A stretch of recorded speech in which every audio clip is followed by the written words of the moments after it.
Hola, ¿qué tal? Soy el doctor Euler Ferrer Córdoba, como siempre saludándoles desde la distancia a todos mis maestrantes de la Universidad Popular de la Chontalpa y en la cual están llevando una experiencia de aprendizaje que se llama Paradigmas del Aprendizaje en el Aula.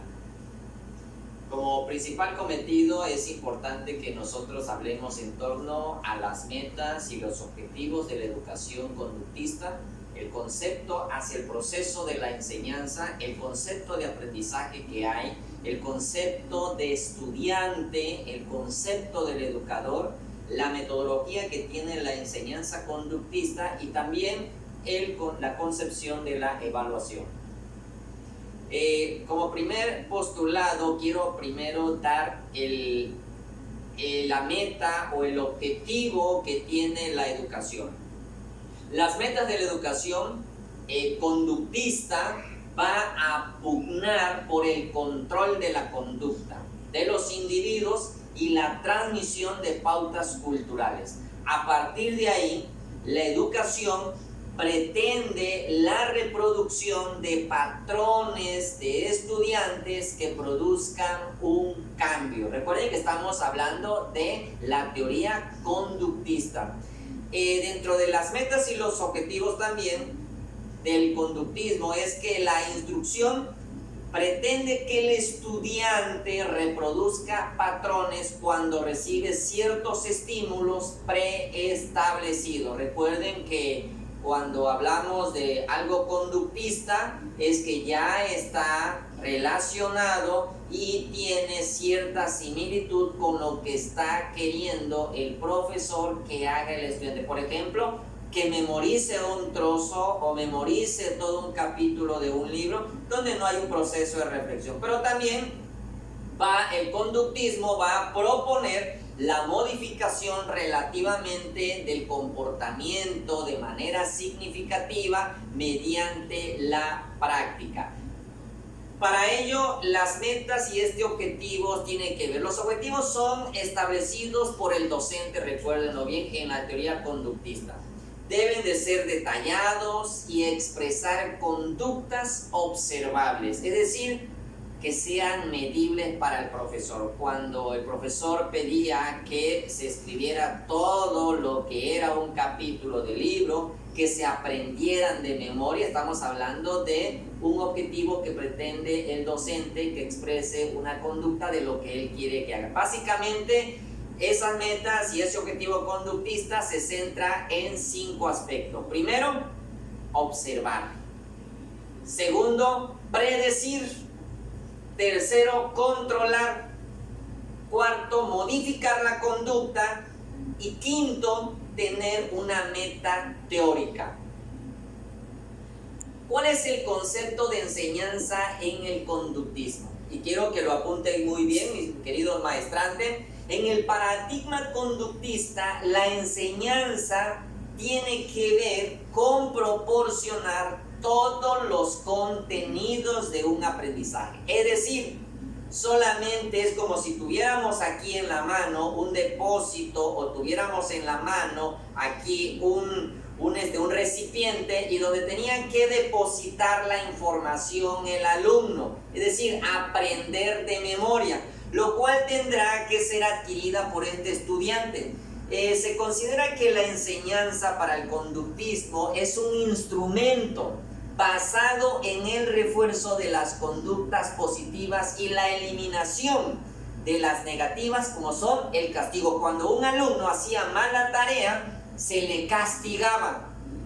En esos momentos estábamos viendo al profesor con la regla pegándole al estudiante, o si tenía algo en la mano lo tiraba y castigaba al estudiante, es decir, premiaban al estudiante cuando hacía bien las cosas. De este modo se viene garantizando, como diría el autor Picado Godínez en un texto creado allá en el 2001, una investigación, que de este modo se garantiza que el aprendizaje eficiente en el estudiante debe ser un resultado condicionado por el ambiente. Por ello, la enseñanza prácticamente consiste en reproducir resultados que sean observables, que sean medibles, es decir, mesurables por los estudiantes. Mediante la evaluación de esta se determinaba cuándo el alumno debería comenzar la instrucción. Si no, recordemos los textos principalmente de Edmer y citado por Schum en 1997.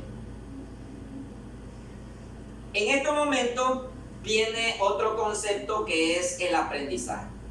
El paradigma conductista define al aprendizaje como un cambio social en la conducta del estudiante, es decir, sin importar qué procesos internos en la mente del individuo esté ocurriendo.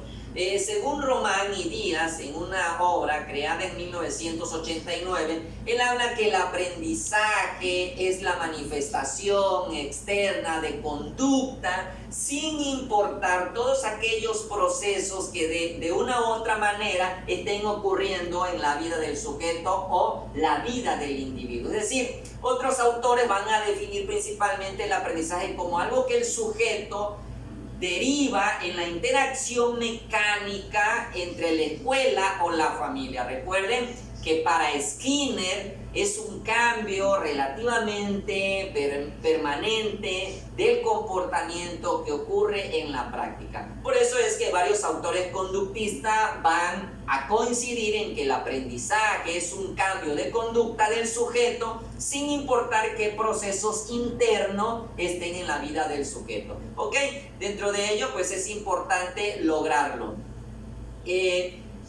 Dentro de la concepción vamos a ver cómo se concibe al estudiante. Bueno, el conductismo tiene varios aspectos. El primero de ello es principalmente un aprendizaje memorístico. Aquí no interesa la reflexión, aquí no interesa tu opinión, cómo ves la realidad, sino que el conductismo, el estudiante aprende los procedimientos de manera mecánica, es decir, sin comprender qué hay en el texto, sin transferir lo conocido, es decir, que yo pueda decirle a mi compañero de lado qué es lo que yo he aprendido del texto. Ahí solamente lo que basaba era la transmisión y la acumulación de conocimiento de una forma mecánica. Ahí existía, en esa concepción del aprendizaje, un sujeto pasivo. El estudiante conductista se concebía como un sujeto solamente pasivo.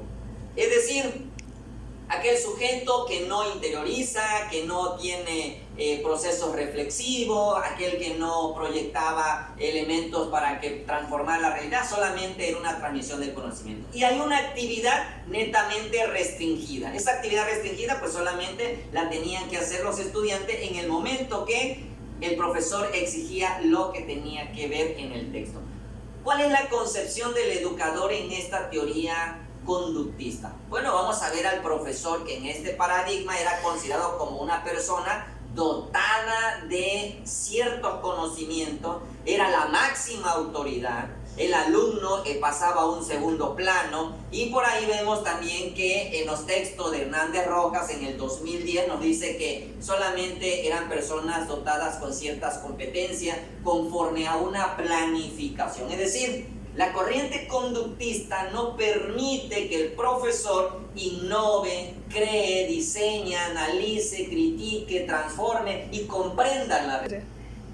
Ok, dentro de esa misma, la concepción del educador tiene varias funciones. La primera es que el trabajo del educador es determinar cuáles son aquellas pistas que pueden dar respuesta a lo que decía el profesor conductista. Segundo, hay que organizar ciertas situaciones de práctica en la conjunción de estímulos para lograr un aprendizaje natural y lograr un desempeño. Por ejemplo, ¿cuál podría ser el desempeño? Aprenderse todas las tablas de multiplicar y el profesor deja salir a los estudiantes. Aprender todo un texto donde el alumno lo escriba sin falta de ortografía. Recuerden que había el castigo en la etapa conductista. Y hay que organizar todas las condiciones ambientales de tal forma que el estudiante pueda dar respuestas de forma correcta y presenciar estímulos que corresponden a la tarea.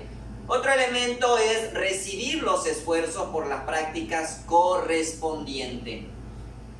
Dentro de ese mismo proceso viene lo que es la metodología de la enseñanza. ¿Cuál es la metodología? Uno, la enseñanza es programada y fue propuesta por el maestro o el psicólogo Skinner, quien parte de que el interés que tuvo en los procesos de refuerzo que se debían formar parte en las situaciones de una enseñanza y de un aprendizaje, parte principalmente de una crítica tradicional, aplicando todos aquellos principios básicos del condicionamiento operante. ¿Y cuáles son? Uno, el material a enseñar debe subdividirse en fragmentos que permitan con frecuencia, es decir, el feedback, hacer el refuerzo mediante a una actividad que desempeña el profesor con el estudiante. Dos, las bases para la enseñanza están programadas y se fundamentan en una serie de fases comunes. ¿Cuál va a ser la secuencia que tiene la materia en el conductismo? Una vez que ya se determinó las tareas, es posible tener una visión analítica del proceso de la enseñanza y el aprendizaje, y hay que determinar ciertas jerarquías, es decir, lo que se debe enseñar o lo que se debe seguir dentro de un programa. En este sentido, pues vaya, las teorías conductistas van a permitir que el supuesto del proceso de la enseñanza y el aprendizaje debe ser jerárquico, es decir, por ello debe desmesurarse los diferentes contenidos entre aprender o una adquisición inmediata en el interior, es decir, solamente es un aprendizaje memorístico. A partir de ahí también es importante hablar del análisis de las tareas. ¿Cuál sería ese análisis de las tareas? Bueno, consiste en identificar las tareas y subtareas que tienen que hacer el alumno con el profesor. Recuerden que anteriormente se dividía y se subdividían los procesos. Para esto es importante establecer todos aquellos aspectos que pueden ser aprendidos por una persona y llevarla a cabo en la tarea. ¿Cómo se da el proceso de la evaluación? Ya dijimos que debe realizarse en función a los objetivos.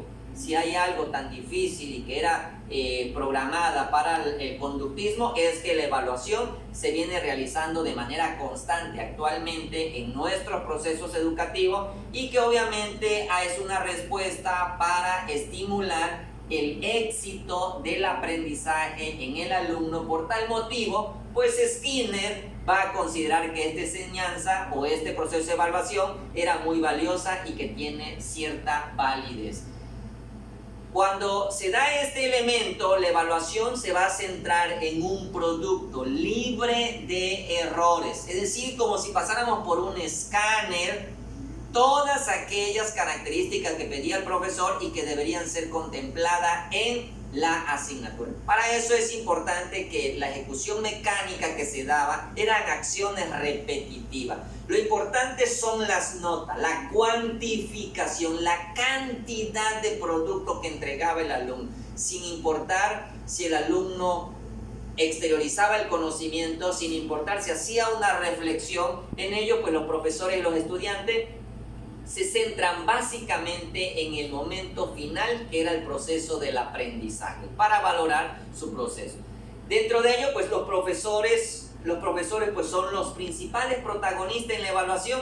La actividad en las aulas, sin ellos pues nadie es encargado para encauzar toda esta actividad del estudiante para evaluar el proceso y hacer todo un resultado de los estudiantes. Se tiene también que es un paradigma el papel que juega el estudiante, pues se agota prácticamente al responder si la evaluación en la función de sus habilidades o es en función de sus conocimientos, y sabemos que la mayor calificación que el estudiante conseguía era a base de la cantidad de producto que entregaba. Para ello también estos estudiantes se convierten en unos peculiares reos de la educación en el sentido académico, es decir, que estaban encarcelados, abocados para que entregaran una tarea libre de errores y obtuvieran sus respectivos éxitos. Cuando premiamos a un niño porque hizo bien la tarea, le poníamos una estrellita, porque lo estimulábamos con esa estrellita, porque era un éxito de que él había aprendido, pero consiguió lo que nosotros queríamos en ese proceso importante. En resumen, son principalmente 7 elementos que tiene el conductismo. Uno, son las metas y los objetivos.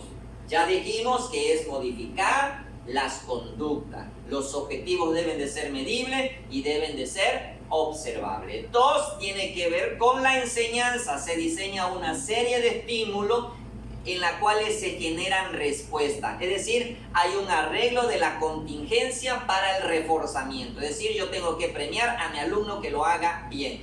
El aprendizaje, como tercero, se logra cuando sucede un cambio en la conducta de los estudiantes. Y el educador, como cuarto elemento, era el ingeniero instruccional. Es decir, administraba las contingencias que se daban para crear un determinado programa. Cuarto, dentro de ello el estudiante era receptivo, era pasivo, era un alumno con un cúmulo de información. Su misión era aprender todo lo que se le estaba enseñando. Y la estrategia tiene que ver con aquellos condicionamientos que aplicaba el profesor en el aula.